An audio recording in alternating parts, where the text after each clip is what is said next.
प्रशांत किशोर जी का मदद किया, कंधा से कंधा मिलाकर चलने का काम किया। लेकिन जब टिकट की बारी आएगी तो क्या प्रशांत किशोर किसी नेता और किसी विधायक के बेटे को टिकट दे देंगे?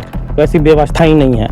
नीतीश कुमार जी एक युवा है और एक देखा जाए तो तेजस्वी कुमार जी एक युवा नेता है, तो आप तेजस्वी यादव को कैसे देखते हैं? तेजस्वी यादव को किसी रूप में हम नहीं देखते हैं। आने वाले समय में जो है बिहार के, मैंने पहले ही कहा, बिहार के लोग इस बार बदलाव चाह रहे हैं। वो बदलाव तेजस्वी नहीं है, राजद नहीं है, वो बदलाव जो है वो जनसुराज है। प्रशांत किशोर की सरकार आती है तो कास्ट बैरियर को तोड़ पाएगी? बिल्कुल तोड़ पाएगी। हमारे जैसा युवा, आप तो विगत 10 वर्षों से हमें जानते हैं, एक युवा के लिए कास्ट बैरियर कुछ नहीं होता है। विधानसभा का चुनाव बहुत ही नजदीक है। अभी हमारे पास रजनीश कुमार सिंह जी है, इनसे विधानसभा को लेकर और राज्यसभा को लेकर कुछ हम चर्चा करेंगे। सबसे पहले मेरे चैनल में स्वागत है। बहुत बहुत धन्यवाद अनिश जी आपका। क्या हाल है?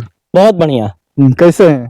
बहुत बढ़िया। और देखा जाए तो आपने पहले एक संगठन चलाया करते थे युवा शक्ति के नाम से, उस पर आप काफी मेहनत करते थे। अब क्या रीजन हुआ आपको कि आपने जन स्वराज ज्वाइन किए? नहीं, युवा शक्ति चलाते नहीं थे, युवा शक्ति चल रही है अभी भी। जैसे पहले युवा शक्ति चल रही थी। युवा शक्ति एक गैर राजनीतिक, गैर जातिगत संगठन है और विगत 9-10 वर्षों से चल रही है। धरातल पे काम कर रही है, सामाजिक, शैक्षणिक, धार्मिक कार्य कर रही है और करती आ रही है। युवा शक्ति में कोर कमेटी सदस्यों की टीम बनी हुई है और लोग निरंतर अपना काम करेंगे। रही बात जन स्वराज की, तो युवाओं के लिए जो जन स्वराज एक उम्मीद बन के आई है बिहार के युवाओं के लिए। अच्छा। विगत 30 वर्षों से बिहार जो बदहाल है, कभी जंगल राज, कभी कुशासन की सरकार, और लोगों के पास विकल्प नहीं था। अभी जन स्वराज लोगों के पास विकल्प बन के आई है और आशा और उम्मीद है इस बार जन स्वराज का झंडा बुलंद रहेगा।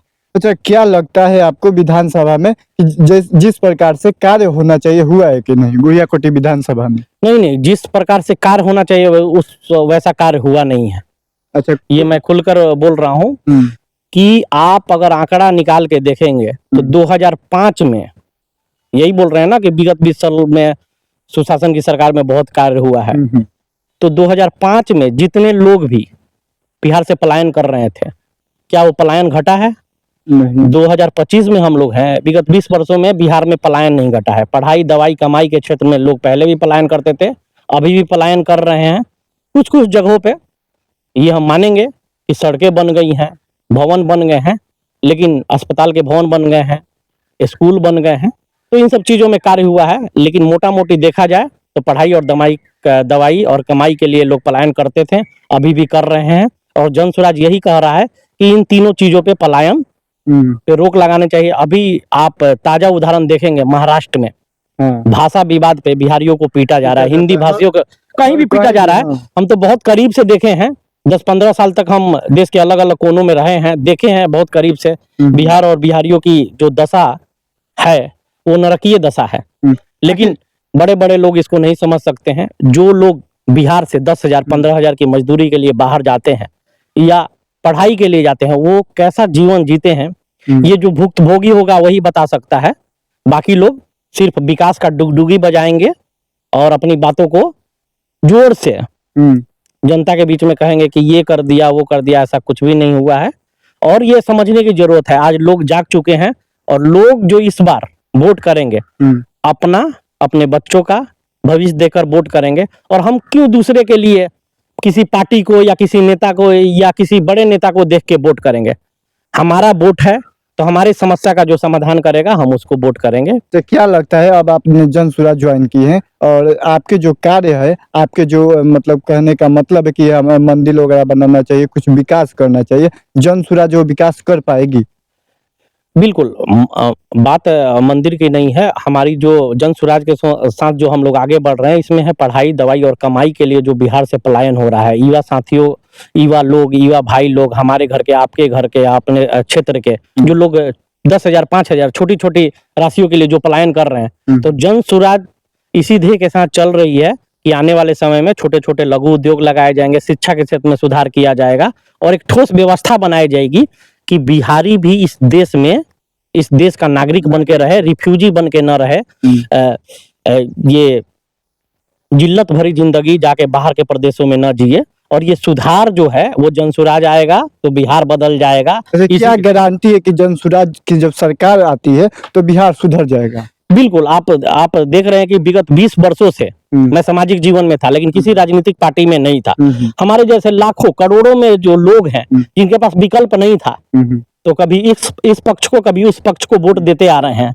जन स्वराज एक नई बात लेके आई है। अभी तक लोग वोट किस लिए दे रहे थे कि फलाना नेता हो जाई हन, चिलाना के बेटा विधायक हो जाए, चिलाना के बेटा पटना में घर ले ली हन, जमीन ले ली हन, लोग बरगला के वोट लेते रहला। अब फिर जनता अपना स्वतः मन से वोट दी, अपना खातिर, बिहार खातिर, अपन बच्चा के भविष्य खातिर, अपन शिक्षा के अधिकार खातिर, तो बिहार एकदम जन स्वराज आई, एकदम 100% बिहार बदल जाए। ठीक बात। और बिहार को सबसे ज्यादा बर्बाद किसने किया? किसने किया? बिहार के नेताओं ने बर्बाद किया। उसमें कहीं ना कहीं जनता का भी योगदान है। जनता के पास ऑप्शन ही नहीं था कि किसको चुने। इस बार विकल्प है और वो विकल्प जन स्वराज। जब मोदी जी आप लोगों को 5 किलो अनाज दे रहे हैं तो क्या दिक्कत है आप लोगों को? नहीं, मोदी जी 5 किलो अनाज दे रहे हैं, मोदी जी अपने घर से दे रहे हैं अनाज, अपने घर से दे रहे हैं। जो अनाज दे रहे हैं 5 किलो, उससे क्या दिक्कत है कि आप लोग को? नहीं, 5 किलो अनाज से कोई दिक्कत नहीं है। वो अनाज गुजरात में भी दे रहे हैं, बिहार में भी दे रहे हैं, तमिलनाडु में भी दे रहे हैं, उत्तर प्रदेश में भी दे रहे हैं। लेकिन वही मोदी जी जब गुजरात जाते हैं तो उनकी भाषा बदल जाती है। यहाँ आते हैं तो बिहारियों को बोलते हैं कि 5 किलो अनाज दे दिया, आवास दे दिया। वहां जाते हैं तो 3000 करोड़ की एक कंपनी लग गई है, यहाँ हेल की कंपनी लग गई है, सेमीकंडक्टर की कंपनी लग गई है। तो इसका क्या? और बिहार आते हैं तो वंदे भारत खोल दिए, तो अमृत भारत खोल दिए, तो जनसाधारण एक्सप्रेस खोल दिए। तो मतलब बिहार जो है मजदूरों की फैक्ट्री बना के, ये सोच के मोदी जी आते हैं, यहाँ घोषणा करके चले जाते हैं कि बिहार आएंगे, यहाँ घोषणा करके जाएंगे। यहाँ से ट्रेनें जो चलेगी वो गुजरात के लिए जाएगी, बिहारी जाएगा ट्रेनों में बैठ के और गुजरात में मजदूरी करेगा और वहीं पे रहेगा, पिटाएगा। 5 किलो तो यहाँ मिल ही रहा है, खाएगा अपना और नेताओं का गुण गाएगा। क्या प्रशांत किशोर की सरकार आती है तो कास्ट बैरियर को तोड़ पाएगी? बिल्कुल तोड़ पाएगी। हमारे जैसा युवा, आप तो विगत 10 वर्षों से हमें जानते हैं, एक युवा के लिए कास्ट बैरियर कुछ नहीं होता है। हम अलग अलग लोगों के साथ, बिहार में देखा जाए तो सबसे ज्यादा कास्ट वैल्यू ही सबसे ज्यादा मायने रखता है। कास्ट वैल्यू मेरी स्कूलिंग कॉलेज जो हुई है वो हाजीपुर से हुई है। मेरे साथ अलग अलग जाति, अलग अलग धर्म के लोग साथ में पढ़े हैं, खेले हैं, कूदे हैं, नौकरी की है। कहीं भी कास्ट बैरियर नहीं है। तो हमारे जैसे करोड़ों की संख्या है। ये कास्ट बैरियर जनता के द्वारा बनाया हुआ नहीं है, नेताओं के द्वारा बनाया हुआ। आखिर चुनाव आते ही चुनावी चूरन, कास्ट का लोक लुभावन वादे, जातीय समीकरण क्यों उठाया जाता है? इसके पहले 4 साल तक, 5 साल तक तो कोई नहीं उठाता। लेकिन जब चुनाव आता है तो देखे होंगे कि चुनावी चूरन फेंका जा रहा है बिहारियों पर। 300 के बदले 3000 दे दिया जाएगा, 1000 के बदले 3000 दे दिया। अच्छी बात है, ये सब चीजें पहली होनी चाहिए। अभी सुने हुए कि 125 यूनिट बिजली फ्री है। और जैसे ही फ्री के घोषणा भइल तब बिजली 2 घंटा आवे के शुरू हो गई। पहले 14 घंटा रहत रहला, 16 घंटा रहत रहला, अब 2 घंटा आवत हवे। तो ये सब चुनावी चूरन बावे, चुनावी चूरन लोकावल जाता है। जे लोक लेता है वो अपन हल्ला करत हवे। लेकिन वास्तविकता अभी ये बावे कि धरातल पे बहुत बड़ समस्या बा पलायन के, कमाई, दवाई और पढ़ाई खातिर। देखत नहीं कि अभी कोनो एगो छोट मोट घटना होता था, सिवान पहुंची तो सीधे रेफर करता कहाँ? पटना, गोरखपुर। अपनो प्रदेश में ना, सीधे गोरखपुर। पटना कहाँ? पटना तो जाते जाते जाम में पहुंच जाए के दूसरे घटना हो जाए, तभी गोरखपुर सीधे। रजनीश कुमार जी एक युवा है और एक देखा जाए तो तेजस्वी कुमार जी एक युवा नेता है। तो आप तेजस्वी यादव को कैसे देखते हैं? तेजस्वी यादव को किसी रूप में हम नहीं देखते हैं। आने वाले समय में जो है बिहार के, मैंने पहले ही कहा, बिहार के लोग इस बार बदलाव चाह रहे हैं। वो बदलाव तेजस्वी नहीं है, राजद नहीं है, वो बदलाव जो है वो जन स्वराज है। अच्छा, लोग पूछते हैं कि अगर प्रशांत किशोर जी जीत कर आते हैं तो मुख्यमंत्री कौन बनेगा? देखिए, प्रशांत किशोर जीत के नहीं आएंगे, बिहार की जनता जीत के आएगी। उन जनता में से 243 विधायक जो जीत के आएंगे। हम लोग तो यही कह रहे हैं कि अच्छे विधायक जीत के आए और वो लोग विधायक दल का नेता चुनेंगे। जो नेता बनेगा वो मुख्यमंत्री होगा। मतलब फिर भी कौन होगा मुख्यमंत्री? कौन होगा आपको तो पता ही है कि अभी जो कैंडिडेट सिलेक्शन की मीटिंग चल रही है उसमें से अच्छे उम्मीदवार चुन के आएंगे अलग अलग विधानसभा के लिए। वहां से जो जीत के आएगा, जो जीतेंगे उसमें से अच्छे और बढ़िया लोग ही। बिहार क्या देखा जाए तो सबसे ज्यादा पलायन की समस्या है, इसका आखिर दोषी कौन है? दोषी यहाँ के नेता लोग हैं। विगत 30, आप देखे होंगे, आंकड़ा निकाल के देखिएगा तो 80 के पहले बिहार भी बाकी राज्यों के समकक्ष ही था। लेकिन विगत 30-40 वर्षों में बिहार में सारे कल कारखाने बंद हो गए। तो कह रहे हैं कि जो युवाओं है उनमें एक डर की उम्मीद है। डर की उम्मीद इसलिए है कि हमने शुरू में प्रशांत किशोर जी का मदद किया, कंधा से कंधा मिलाकर चलने का काम किया। लेकिन जब टिकट की बारी आएगी तो क्या प्रशांत किशोर किसी नेता, किसी विधायक के बेटे को टिकट दे देंगे? वैसी व्यवस्था ही नहीं है। अभी जन स्वराज को आपको समझने की जरूरत है। ये जो अनर्गल जो बातें बोल रहे, युवाओं में कोई डर नहीं है। अभी जहां भी आदरणीय प्रशांत किशोर जी की सभा हो रही है, वहां देख रहे होंगे आप, ये 70% युवा उनके कंधे के कंधा मिला के साथ दे रहे हैं। और सभाओं में जो इतनी भीड़ आ रही है, इतने लोग आ रहे हैं उनको सुनने के लिए। और वो प्रशांत किशोर जी गलत क्या कर रहे हैं? प्रशांत किशोर जी ये बोल रहे हैं कि हमसे मतलब जन स्वराज से अगर बढ़िया कैंडिडेट आपके क्षेत्र में आ रहा है तो आप उसको वोट करिए, उसको सपोर्ट करिए। नहीं, पहले मेरी बात पूरी होने दीजिए।